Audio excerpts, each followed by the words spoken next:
Can you hear me? Yes. Good morning, everyone. It's amazing how many people are here.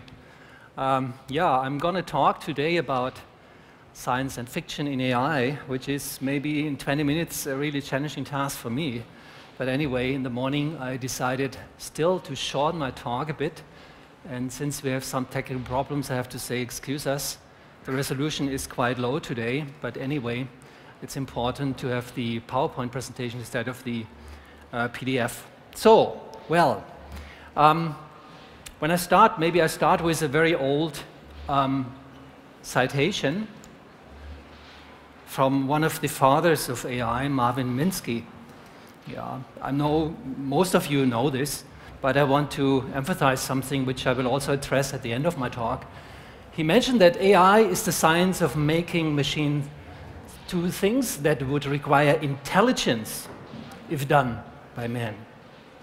But he also mentioned that artificial intelligence is the science of making machines to do things that require intelligence. So he never thought or stated to build intelligent machines.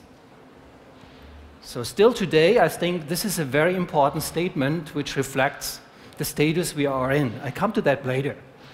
But if you talk about AI, what is it? I try to make a kind of portfolio with the most important methods and models here.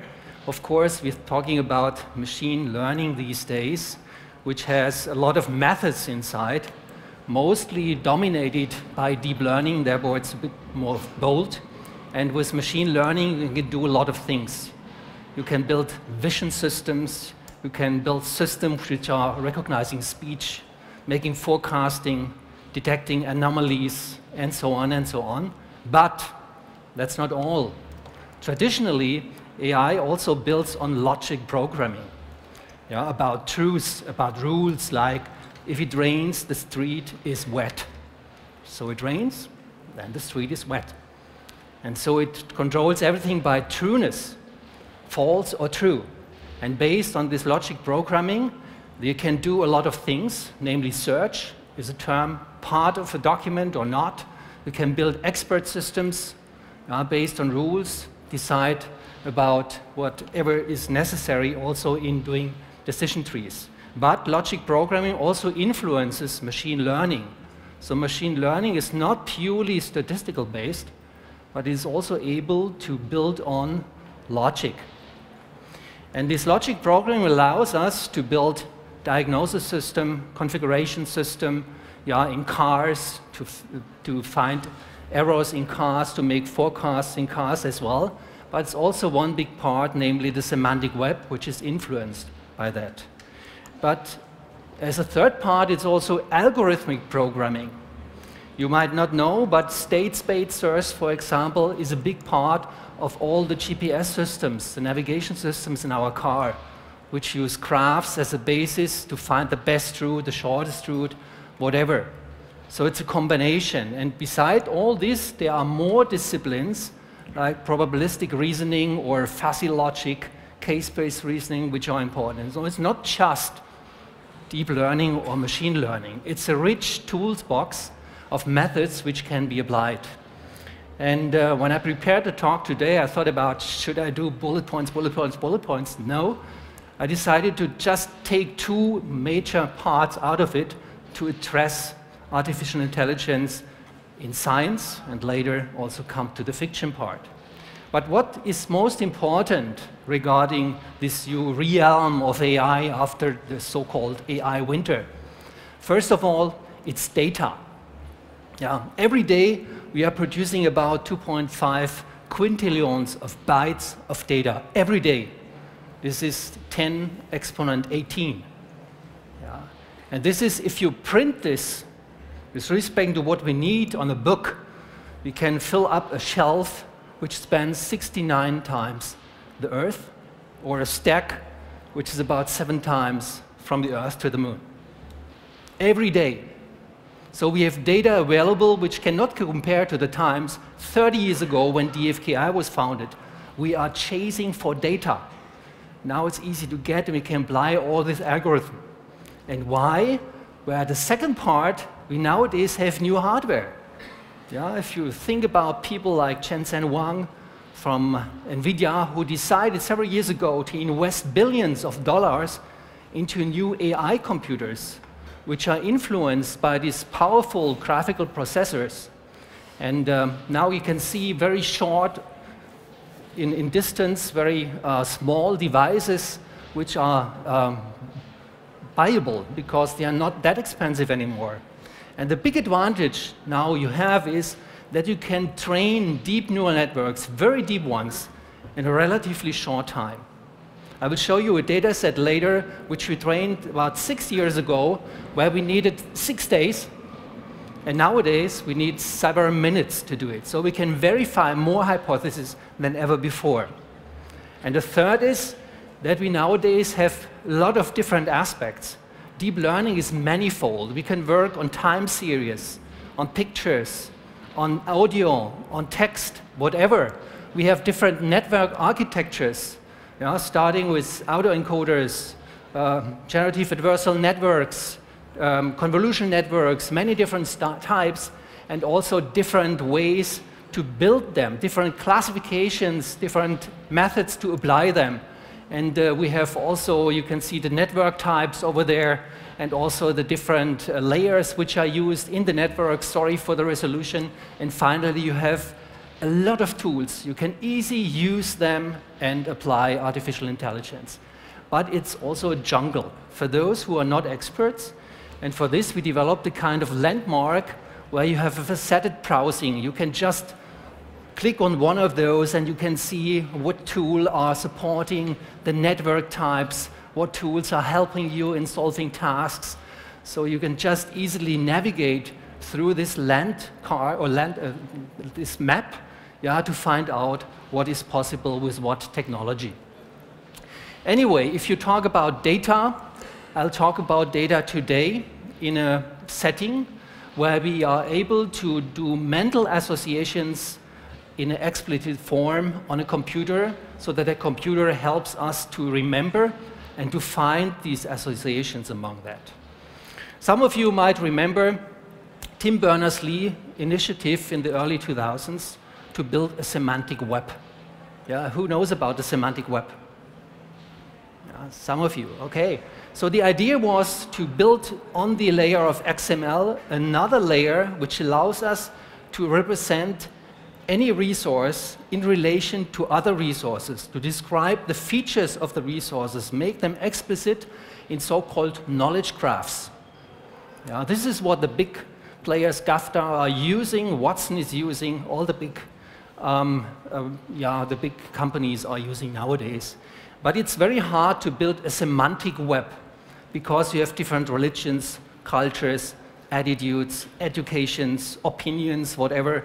So find a unique meaning is quite hard. But anyway, people started to do that in a simple form to describe any resources and its relationships by a simple sentence. Namely, Big Data AI Summit is held in Berlin. So you have subject, predicate, object. These relationships are called triples, and they are represented in an international standard, which is introduced by the World Wide Web Consortium called RDF. So it allows you to describe a unique meaning in a very easy form. So in order to identify what is meant, for example, also there's another relationship. You can start building networks, subject, predicate, object. Now Big Data AI Summit has venue, station, Berlin. Yeah, so another phrase is added to that, a sentence, and you can expand that in a certain way. But in order to know what is meant, the internet provides you a URI in the form that is unique, a unique address, an ID in the internet to address what you mean. So for example, for the summit here, you have a website. For Berlin, you have a website. And you have a Google Maps, which provides you a URI to identify longitude, latitude as well. So a unique place to be described. And you can further describe everything now from that point of view by just introducing categories, classes, locations, events, products, etc., and say that the Big Data AI Summit is a conference. Berlin is a city, and station Berlin is Oh, a location, sorry. I forgot to change, copy paste. But anyway, I think you understood. So it's easy to do that. And based on the idea of Tim Berners-Lee, many people thought it's quite a nice idea. Also, we wouldn't have an entire semantic web. So what happens then is that people start to establish so-called triple stores, big repositories where you can describe things by these triples. Yeah, subject, predicate, object. So if you look, for example, in the center, there is DBpedia. Maybe some of you know, it's a semantified version of Wikipedia. Something which a computer can understand. Features of entries, of descriptions in Wikipedia could be made explicit so that a computer can derive meaning from that. And this has grown over time. Yeah, and in 2009, there is Freebase inside. Maybe you've heard. Have you ever heard about Freebase? No? Some, very few. Freebase has more than 3 billion triples. A really rich source describing world knowledge by means of a graph. Yeah? And this is part of the so-called linked open data cloud. There's the term open. It's crowd-generated content. And since it's open, it's free. So all the big companies from Amazon, IBM, Microsoft, Google specifically, they used it. It's nice, it's cool, it's free, take it. Yeah, and Google developed, for example, its Hummingbird search based on that. And you can recognize this linked data in these boxes. So if you enter a term, like in this case, Donald Trump, very popular search, yeah, you can find all the relationships which are extracted from neighborhoods in the graph.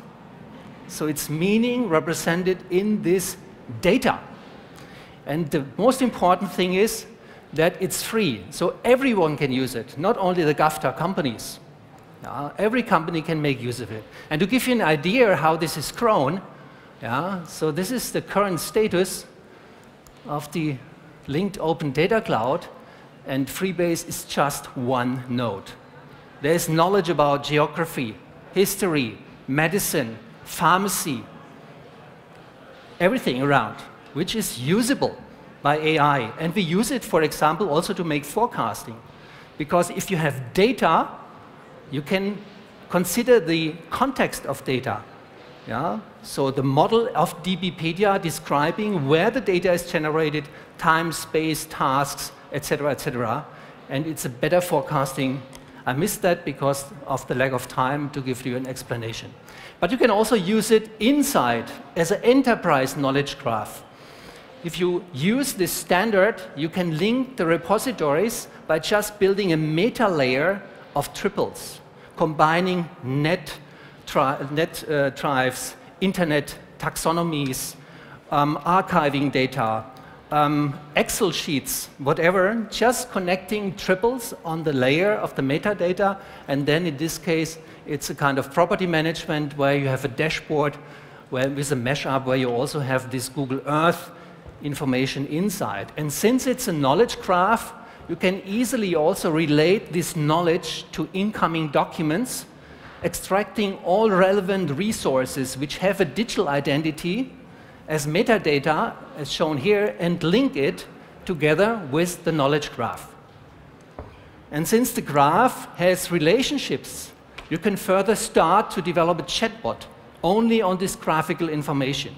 You can ask who, where, when, what, why, because it's implicitly represented in the relationships among those entities. And we furthermore also can add services inside. For example, you are making notes on paper, I can still see some of you. So we also developed a handwriting recognition as an example, which is identifying known resources which you write down and is connecting it directly into the knowledge graph.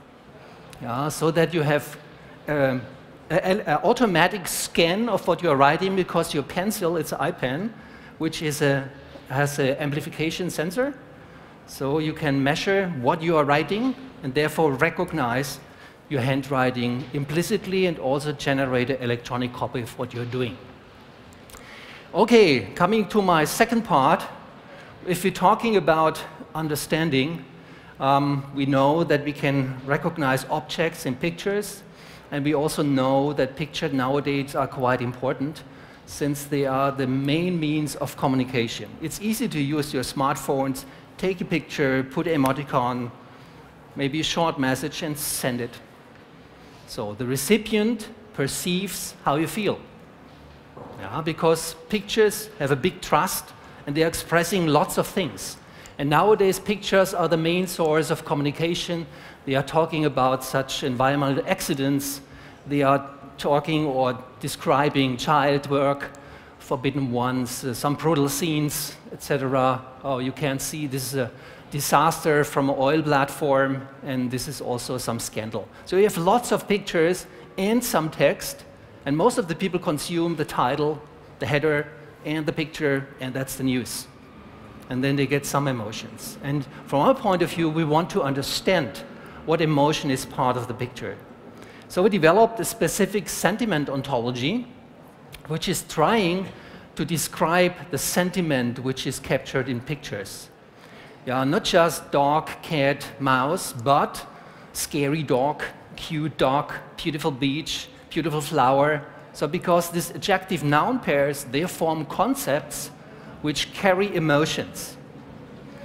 And they are positive and negative, which we want to recognize, and we are building on a polarity model, which is built by Plutchik, the so-called wheel of emotions. He's a psychologist who investigated the impression of color to people. What emotion is associated to a specific color? And based on these two sources, this ontology and this wheel of emotions, we trained a deep convolutional network with the largest data set nowadays available. It's the YFCC 100 million. So it's 100 million labeled pictures and videos from Flickr and YouTube. So people uploaded these sources and they commented on that. They described, detected, whatever. And we used this information to train a deep neural network. And based on this, we were able, oops, you can't see nothing because of the contrast. This should show the average pictures of the trained model. It's too dark, but if you take something out, you can see nothing again. Yeah. This is the average picture for great landscape.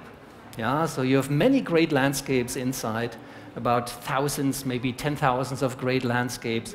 And this is something like, what is it?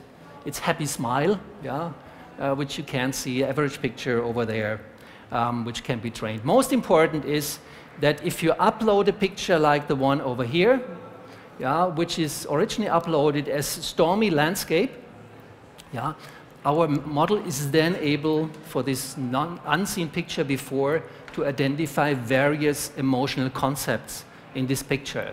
Stormy mountains, stormy coast, stormy waves, etc., etc. And you might ask, wow, yes, that's maybe similar to human beings, since humans are also doing hard in giving a unique interpretation of a picture. This is because of perspective, maybe you know the place, whatever. Yeah. So we try to also implement this perspective consideration by some experiments which I don't explain, and then expanded the neural network to localize these emotions in pictures, so that we finally can distinguish between the stormy waves, the stormy coast, and the stormy clouds. So we are able to identify the responsible pixel areas for these emotions. As a consequence, since we have an ontology, we are also able to combine these emotions by just conjunctions or prepositions in order to do effective image capturing. So that you have, for example, a hot guy with pensive face and a nice hat. Because the different emotions are there and they are not contradictory, so we have a dichotomy in this ontology describing differences, and we also have an abstraction, a generalization, which helps us to describe your entire picture collection in some way. So coming back, I think today we have a great opportunity to apply AI in many domains. In many domains, they are always much better than a human being. And one of these domains is translation. Yeah, you know that Google Translate has a long history. Google developed language models, grammars for many languages. And there was a German company called Lingue in Bonn, and they did servicing the EU for many years. They had millions of documents, which they translated from into Portuguese, Spanish, English, etc. And what they did is just to train a deep neural network, telling the system, this is the German text, and this should be the French one, the Polish one, whatever. And then the network learned, amazingly, without any model, without any grammar, to translate. But, as I mentioned here in the text, it's quite important that this system has no idea about the language, no idea about the statements in the text. It cannot feel, it has no idea about the impact of what is said. But it's an excellent translator. And that's why it's important to see what AI is. It's a pattern recognition engine. It recognizes the data which is real. Only those things which can be measured can be computed. Quite important.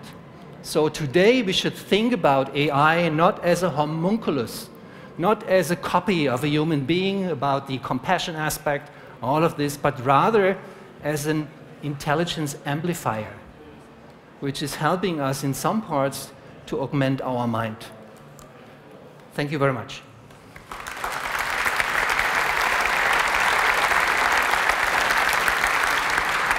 Professor Dengel, thank you very much.